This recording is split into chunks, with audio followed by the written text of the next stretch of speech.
Oh, we are. We are. We're live.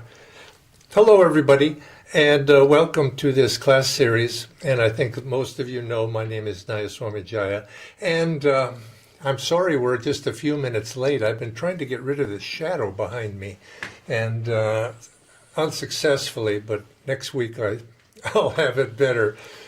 Anyway, thank you very much again for coming and attending, and I'm looking forward to this class series on the topic of balance, balanced life. And I want to begin by starting with a prayer. So please join me mentally in this prayer.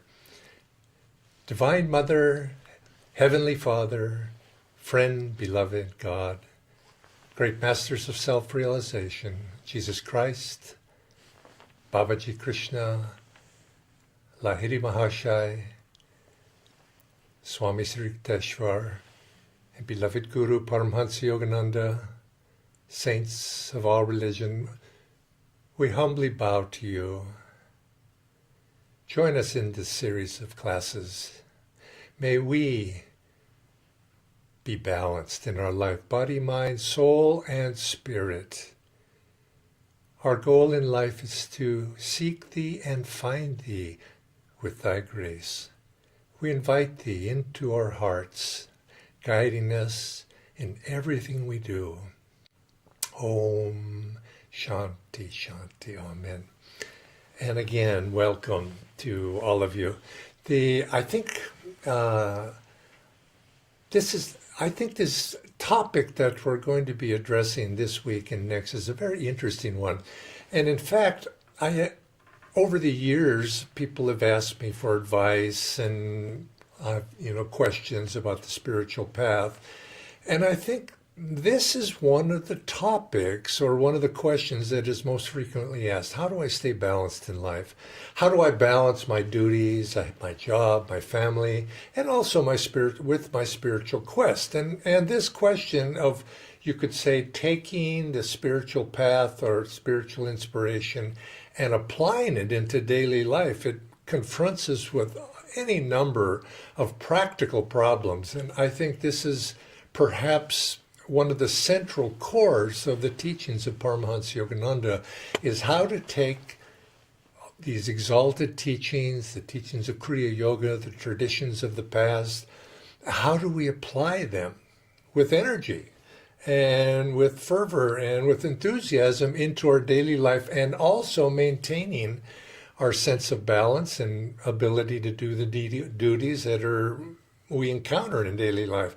And he came with teachings that were very practical, and I think this is one of the hallmarks of Yogananda's teachings, is bringing a sense of well-roundedness into life. Many people have this thought about religion, perhaps, not so much maybe religion in the West, because it's been somewhat demoderated, you might say, or balance, you might say, not going too far one way or the other in one's religion. But particularly when one thinks of the religions of the East, there is a tendency sometimes to think, oh, you have to run off into the jungle or up into the mountains and lead what seemingly outwardly looks like a very unbalanced life. And one's impression of a true yogi is one who abandons everything and goes off and lives such a life. And that's not true at all. Now, there are people who do that. This is in the West. There were, in ancient times, people went off and lived in caves in the desert. So that's always, you might say, one extreme of the spectrum that's always there, and it has perhaps its place.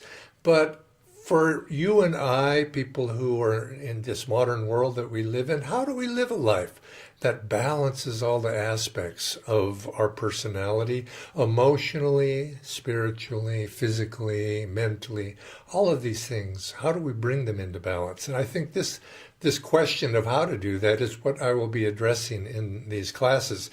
Although this week, perhaps not. I'm going to start out just by talking about the concept of balance itself.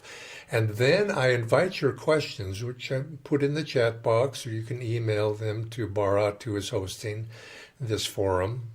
and submit them. And every week I'll come and I'll answer some of those questions specifically. But if you look at the teachings of Master, balance was one of those topics that he focused upon in his teachings. There's much to say about it. And if you just think, he talked about balancing east and west, how though we need to come into balance. Balance the energies, male and female. We need to, can't be too one-sided in this or one-sided in that. How to balance the mind and the heart, logic and intuition. There's many aspects of balance, and we can address many of those in these classes ahead.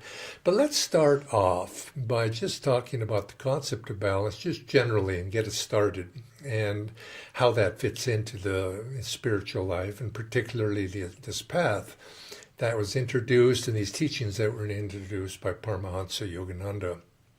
And then again, put your particular interest in the chat box and we'll come back to it. And just like as we often do in these class series, I'll come back and I'll spend a little bit of time answering previous week's questions. And if we have time, I'll even open it up to questions live and we can talk about that. Or maybe even at the end of the class series, we can cover any questions that might have come up during the series. Now, I want to start by the quote of the...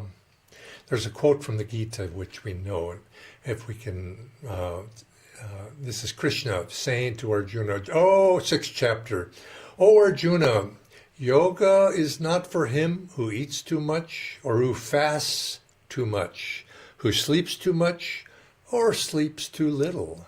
One who is temperate in eating, recreation, working, sleeping, and wakefulness attains yoga, which destroys all sufferings." And so you can see this is an ancient tradition and of the basic teachings of the Bhagavad Gita. And also, if you look at, from those times, thousands of years ago, also the teachings of Buddha. If we remember, we read the life of Buddha. He started out as a very severe ascetic, seeking God, or seeking, perhaps not God, so much he defined it, but seeking truth. Seeking knowledge, seeking liberation from suffering. And he took up the path which was, accepted in those days of mortifying the body, fasting, not sleeping, doing rigorous practices. And he found, after practicing those for probably years, he found that it wasn't giving him what he was really seeking, which is that inner realization, and he abandoned that path and took up what he termed a path of moderation, and not too much one way, not too much the other way, the middle path, you might say. And of course, those other ascetics who he was in company with at that time, at first, they shunned him. They thought he was fallen. He had fallen from his high goals and had, you might say, descended into what they dismissively thought of moderation. In other words, a very wishy-washy approach, not doing anything very seriously. But that wasn't the case at all. It was the middle path of not too much one way, not too much the other, because there are dangers in that aesthetic path. And you find that, and this is what Paramahansa Yogananda said, that sort of fanaticism, you might say, taking anything to too far in one direction, what happens is you end up substituting, you lose your priorities, and you begin to obsess in one direction or the other. And fanaticism, of course, is the opposite of what we're speaking about here. You have on the one side being well balanced. And what's the opposite of that? Somebody who's a fanatic, obsessed, and they lose sight of the priorities. In fact, Paramahansa Yogananda counsel, he says, too much in one direction, too much of fanaticism, what it does is it threatens your devotion. You end up substituting for love for God, which must be full of energy and one-pointed, but you substitute outward expressions of in these excessive practices, demands of willpower, and you begin to substitute willpower for devotion. And eventually you lose that devotion, and it can actually make you very unbalanced, and you won't find that which you're seeking. But of course, we need to then modify that, or think of it in terms of, well, we have to, moderation. And I remember that I've told this story before, that when I was serving in New England, it's part of northeast part of the United States, I was starting a meditation group and giving a lecture in one area, and the fellow said, "Oh, I'm very moderated.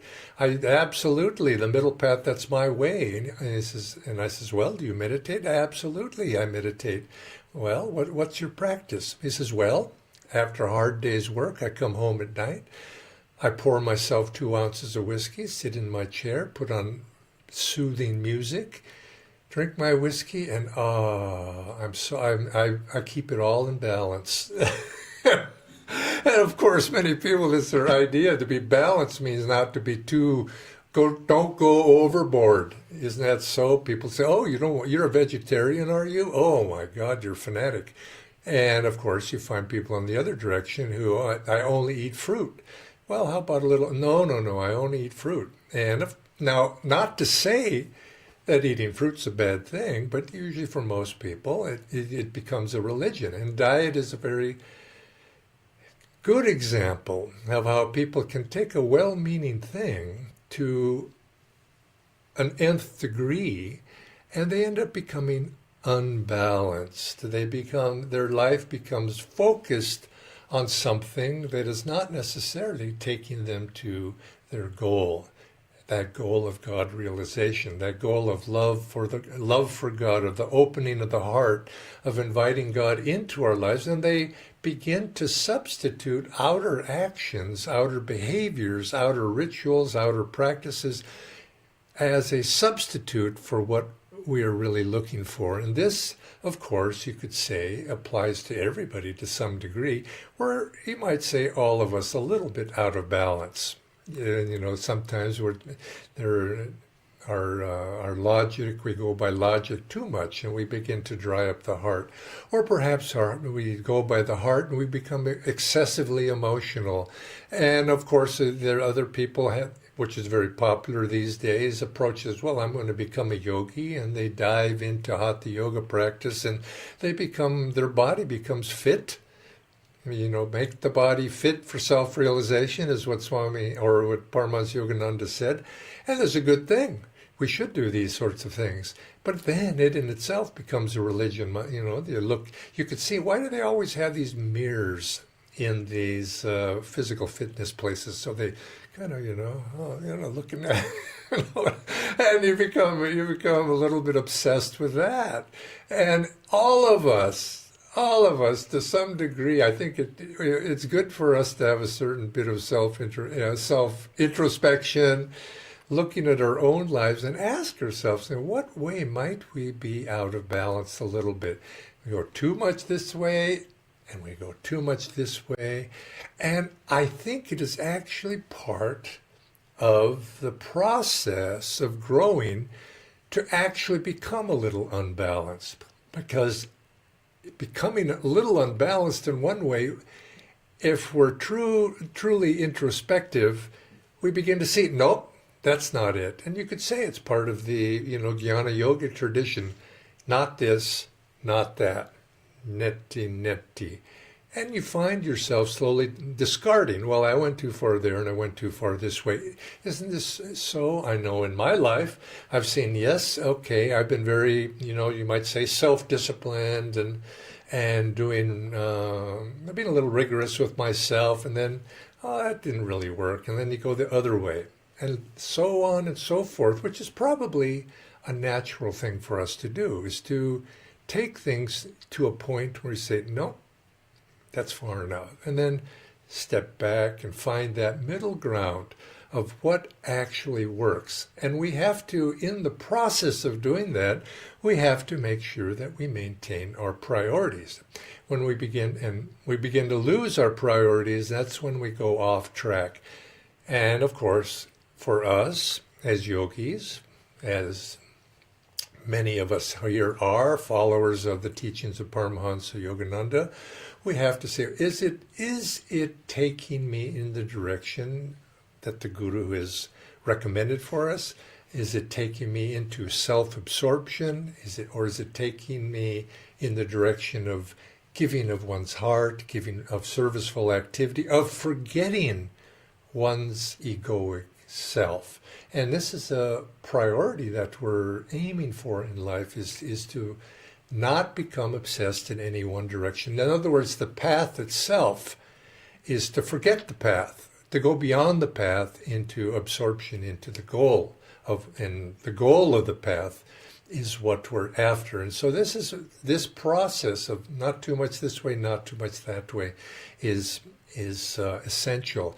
Now, Paramahansa Yogananda, as I mentioned or hinted at, discouraged any sort of overly done, fanatic behavior, and like the Buddha, like the Gita says, is to follow this path of moderation. But he said something very interesting, I find. He didn't dismiss fanaticism per se, because it does take a certain amount of one-pointedness. And you might say fanaticism, but he said fanaticism is only appropriate in how we think of it outwardly if one is highly advanced spiritually. So he didn't per se dismiss fanaticism. He just says we have to get to the point where we have some God contact within ourselves. Because once we have that God contact, you find many saints. You could look at them outwardly and they seem to be a little bit fanatical, but it was that one-pointed devotion to God. You look at St. Francis, for example. Most people would say, well, he was fanatical. Or you look at the lives of many saints, that have gone off and in their search for God. St. Anthony living in the desert for 80 years. That seemed a bit, out of balance, you might say, to the normal person. And it would be, unless one had a certain, and you ask the question of why. Why was St. Francis the way he was? It's because he had Christ. He experienced Christ in his heart. And once one has had a taste of that sweetness, one wants sweetness. And so Master said, he said, that's a very rare thing. And he says, but until we get to that point of having God contact, we're best served by moderating ourselves and fulfilling all of the duties that we have in life. We can't abandon duties unless we have first transcended that need to fulfill those duties. And our first duty is to maintain this body, maintain our equilibrium, maintain a sense of poise in our approach to life. And I think that's a good word to consider when we're speaking about balance, is to be poised. Isn't that, think of a ballet dancer, or think of a yogi, a good yogi. They stand poised, and that's a physical statement as our example that I've given. But what we are really looking for is that physical poise is a reflection of what we have within ourselves, an inner poise. And then that inner poise expresses itself outwardly. And that inner poise is an expression, or you might say is expressed through deep calmness, a steadiness, a persistence, and a unwaveringness in our behavior and in how we interact with the world around us, and an ability to keep things in proportion. I know, and you can see this in many ourselves and others, that sometimes we get out of proportion. And the world, when we're out of proportion, begins to give us feedback. And this is an important aspect for the yogi, is to look, how is my behavior, how is my actions being reflected back to me, and am I on a path that's leading to a successful outcome? I know recently here, and we had this pandemic, and I know people who are very anti-vaccination. And which is, actually, I'm sort of a little bit that way myself. I wouldn't be vaccinated. The only reason I got vaccinated is that I needed to travel, air travel.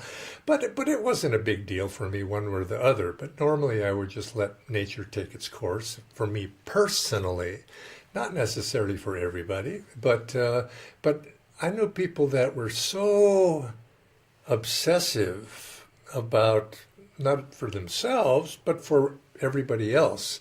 They began to preach in such a way that people began to say, wow, this person's really out there. And I thought, to my mind, people lost perspective. Now, one can have very strong beliefs, but when your beliefs begin to destroy your relationships with other people, you lose friends, you end up finding yourself isolated emotionally, and you said, maybe I've taken this a little bit too far, and have expressed it in the wrong way. And I remembered in that, I hope I'm not upsetting anybody with my views there, but I remember there's a quote that Winston Churchill said, "A fanatic is one who can't change his mind and won't change the subject." And I thought, yeah, that was unfortunately the case. And many people, they get a principle. And the principle may be absolutely perfectly fine, but they share it endlessly with others to the point where it begins to affect their lives, and and they lost priority. We've come to this path to seek God.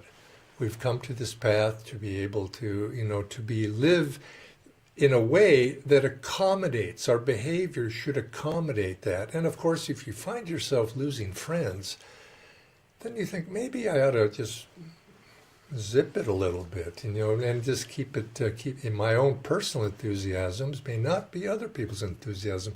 So in this way, keep the body fit, but keep the mind fit, keep the emotions fit. And if you find yourself on a roller coaster, and that of emotions and opinions, there's something's a little bit out of balance, and dial it back, you might say, so that you can, what you choose for yourself doesn't necessarily mean that it has to be for everybody, because balance is not something that you can write on a whiteboard and say, to be balanced, do X, Y, Z, thinking in terms of outer behavior.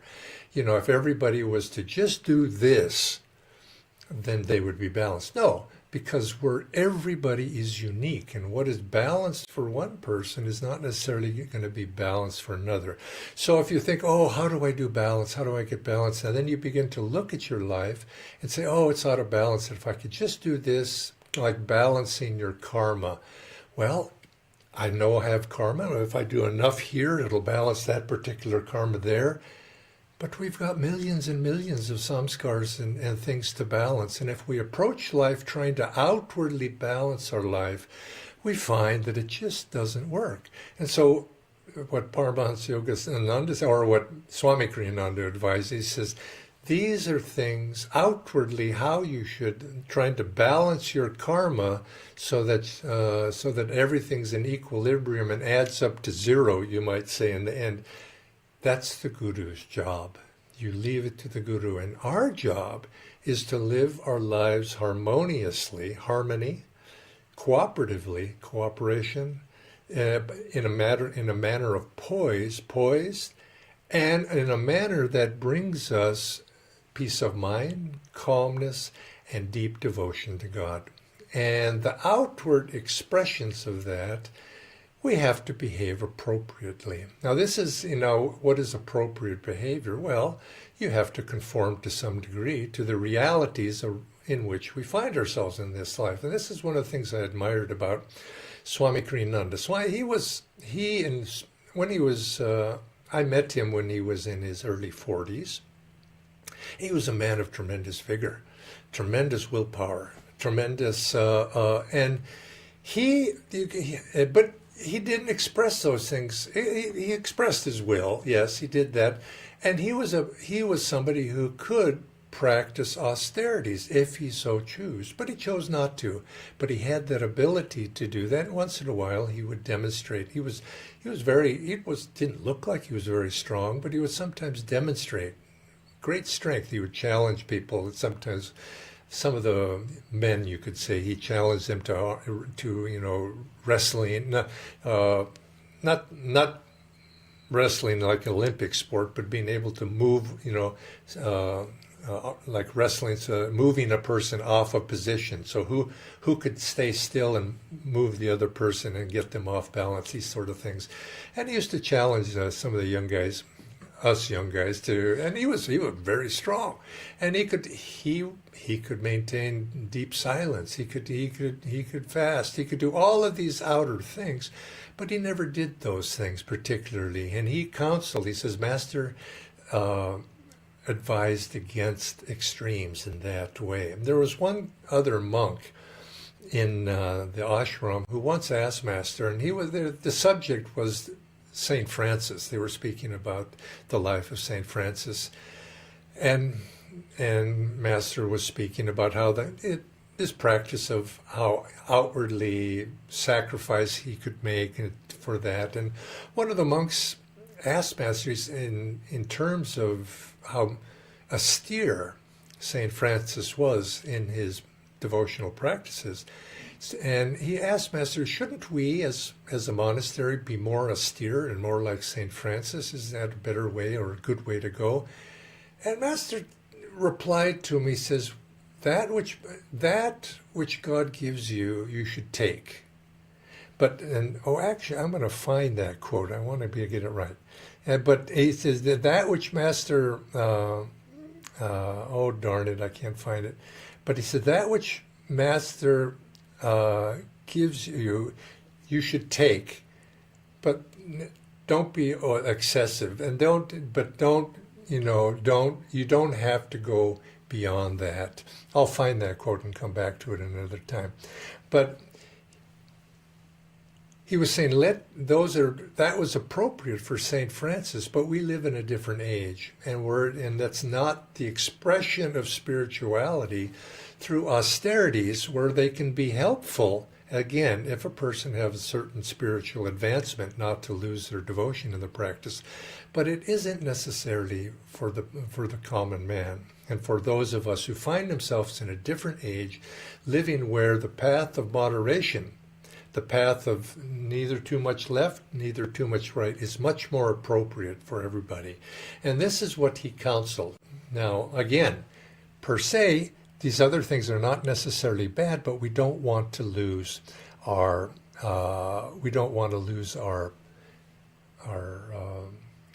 priorities in life. We want to keep those straight.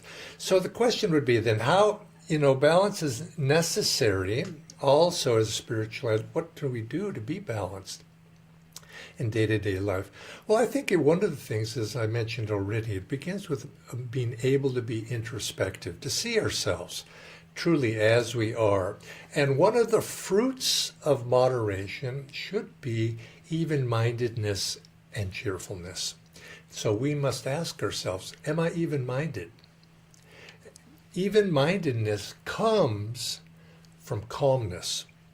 And truly, moderation, you might say, dampening down the ups and downs of life, moderation, but those ups and downs are really our likes and dislikes, being able to bring the likes and dislikes in our life into the state of, instead of extreme up, extreme down, moodiness, to be able to bring them into the normal day-to-day waves. And you find that it's like calming the ocean. We have to be able to attain a state of calmness. And will being out of balance in any way lead to a state of calmness? Probably not, because you're finding yourself, oh, I'm too much this way, I'm too much that way. And think about emotions particularly. If our emotions are not calm, we're not going to be balanced. If we tend to go to extremes mentally, even mentally, if you find yourself out of balance, you become a fanatic in this way or become a fanatic in that way. Can you moderate your opinions? Can you change your mind? In other words, especially you could say a fanatic is somebody who's unable to change their mind even in the face of facts because they're wedded to a certain personal opinion. And so these sorts of things you could are something to keep in mind. Uh, you could say one of the other things is do you have the ability to see life in the long run, the ups and downs of life? We have to know that life is continually changing. Can you ride those waves or ride the winds of change to be able to accommodate yourselves? If you can, if you hold on, if you're attached to particular modes of living, if you're attached to modes of thinking, if you're attached to certain ideas, and you're not able to change those in the face of differing circumstances or differing facts that come to your attention, you begin to become fanatical and you begin to hang on to that, and you become unbalanced. Look at just physically. If the person doesn't exercise, they lose their muscle tone and they become physically unbalanced. They become, or like I mentioned a little bit earlier, a person become a food faddist. And it becomes food faddist. You end up making food, and what you're ingesting, that which goes into the mouth is as Christ would say, is not so important as that which comes out. In other words, your behavior, is it going to make you balanced in that way? So keeping these things in a state of harmony, in a state of poise. And practically speaking, we need to balance our activities in the sense of, if you work all the time and you serve all the time and you're that way, and you say, well, I've been taught to serve, but what about your meditation? Do you take time to meditate? Do you take time for recreation? Do you take time for seclusion? Do all of these ways we need to express that state of poise, that state of balance in our outer life. And are we doing that?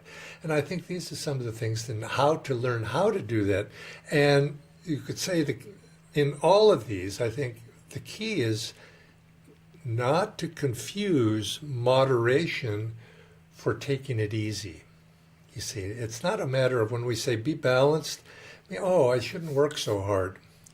The story that goes with that, when that one nun was complaining, Master kept telling this one nun, you work too hard. And she would say, okay, and then she stopped working so hard and sort of taking a little bit more easy approach to her duties in the ashram. And Master would just give her more duties and say, you need to do these, And she would do it, and she would try harder and harder. And then he would say, you work too hard.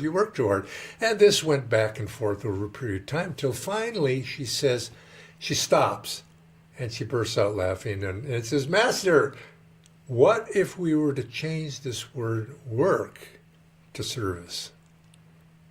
And then Master burst out laughing. He says, you finally understood. See, she was working too hard.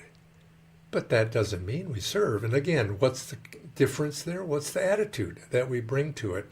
And so consequently, each of us is very unique in our own way. How do we balance these things? And I think, to be steady and persistent, but not lose sight of everything else that's going on around us. We have to have that balanced approach. And so some of these thoughts that I've expressed this morning or this evening, let's explore them in the application to our particular situation in mind. And I just gave this one about work versus service because it's, as I said in the beginning, this is one of the most common questions that comes up. How do I do my life energetically? Because we're taught we have to put full energy into it, put all of our will into something, doing something, even our spiritual life. We put a lot of energy into it, but yet not become unbalanced. Maintain a sense of poise, work versus service. My family, what about my family? I come on the spiritual life, and I want God, but I have family duties. What am I going to do about that? Again, I think you might say, it's approaching life as either or. I've either have to do this, or I need to do that. And it's going to be one or the other. And this is a wrong approach to life. Life should be approached more from the position of both and. I'm going to do both this and that. And the key is doing them all with the right attitude. And doing them all in keeping them all in perspective. But yes, that's easy to say. How do we actually do that? Well, let's explore that, and that's what we're going to do over the next few weeks. And so I welcome you to this discussion and encourage you to write your questions down in the chat box, or give them to Bharat, who will forward them to me. And I want to next week start with this key one that's asked me so much: family versus spiritual life, or you might say work, my career and these things versus my spiritual life. How do I keep my spiritual life in proportion? And of course, I think we can intuit the answer is to bring that spirituality into everything we do. But the question of how to do that is going to be what we'll explore next week. So thank you very much for joining us today, and I look forward to seeing you again next week. Joy to you.